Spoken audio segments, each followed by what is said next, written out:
मैपलवुड नाम के एक छोटे से कस्बे में, जो सुनहरी खेतों और सरसराते चीड़ों के बीच बसा था, एक प्यारी सी गली थी, विलो लेन। उस गली में कई छोटे छोटे घर थे, जिन पर सुबह के रंगों जैसे हल्के और सुंदर रंग चढ़े थे।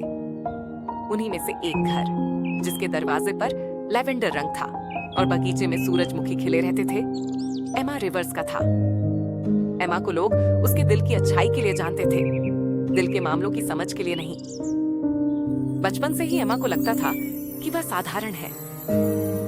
ये एहसास उसे तब हुआ जब वह अपने कमरे के शीशे के सामने खड़ी रहती और अपनी परछाई देखती। वह चाहती थी कि यह चेहरा कुछ अलग हो। यहीं से उसकी उस बदलाव की चाहत शुरू हुई, जो कभी पूरी नहीं होती थी। अपने आप को स्वीकार करने की एक लंबी यात्रा।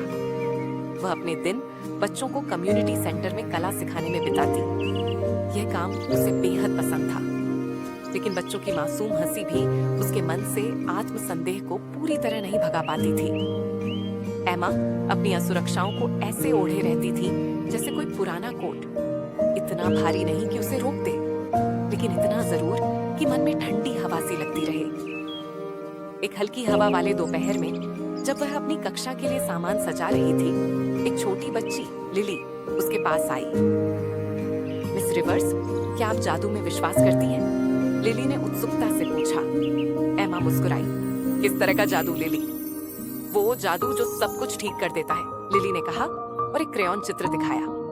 वह चित्र रंगीन और सादा था, लेकिन उसकी सादगी में मासूमियत, भरोसा और एक अनकही समझ झलक रही थी। मुझे लगता है हाँ, एमा ने सोचते हुए जवाब दिया।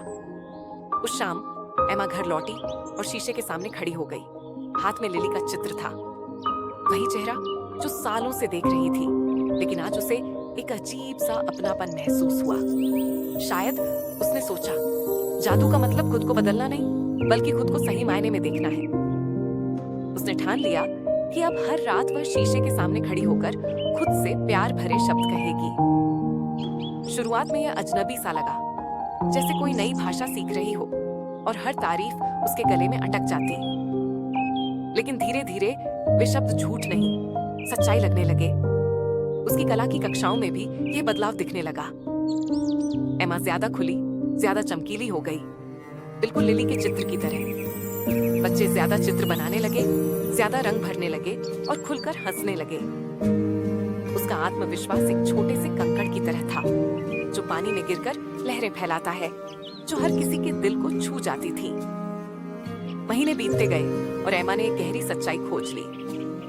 आत्मप्रेम कोई मंजिल नहीं, बल्कि एक सफर है, बिल्कुल कला की तरह, जो हमेशा बदलती और बढ़ती रहती है। हर दिन नई चुनौतियां और खुलासे लाता, लेकिन अब वह उन्हें उस हिम्मत के साथ सामना करती जो पहले उसे खुद में नजर नहीं आती थी। जब उसने खुद से दया करना सीखा, तो अपनी परछाई उसे और भी खूबसूरत लगने लगी। चेहरा वही था, बस दिल बदल गया था। अब उसे समझ आ गया था कि असली जादू खुद को स्वीकार करने में है। एमा ने कला सिखाना कभी नहीं छोड़ा। हर साल विलो लेन पर वह अपने छात्रों को आत्मप्रेम की कहानियां सुनाती और उन्हें अपनी कला में पिरोती रही। और जब वह शीशे के सामने खड़ी होती, तो अब वह किसी अजनबी को नहीं, बल्कि अपनी सच्ची दोस्त और साथी को देखती, जो खुद को पूरी तरह अपनाने की ताकत रखती थी।